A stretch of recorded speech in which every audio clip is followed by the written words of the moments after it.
জিভে জল আনা স্বাদে আজকে বানাবো কুলের আচার। এই কুলগুলোকে আমি 2-4 দিন রোদে শুকিয়ে নিয়েছি। শুকিয়ে নেওয়ার পর এবার ওগুলোকে বেছে নিয়েছি ভালো করে। অনেক পচা কুলও থাকে, সেগুলোকে বাদ দিয়ে ফেলে দিয়ে ভালো করে ধুয়ে নিয়েছি। ধুয়ে নেওয়ার পর আমি গ্যাসেতে কড়াই বসিয়ে নিয়েছি।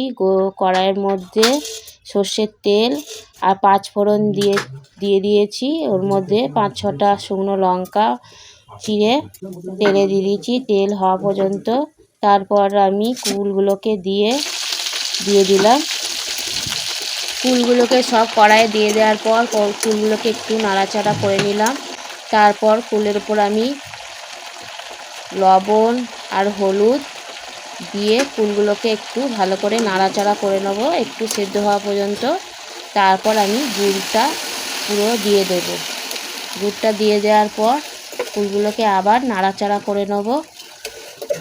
নেওয়ার পর ওটাকে 10-15 মিনিট ধরে সেদ্ধ করতে দেবো, যাতে ভালোভাবে সেদ্ধ হয়ে যায়।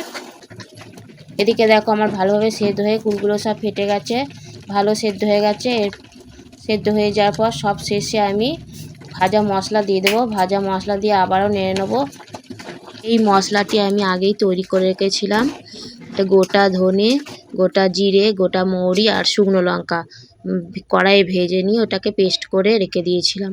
আর এদিকে দেখো আমার আচার তৈরি হয়ে গেছে। ঝাল ঝাল মিষ্টি আচার, দেখেই জিভে জল চলে আসছে। ধন্যবাদ।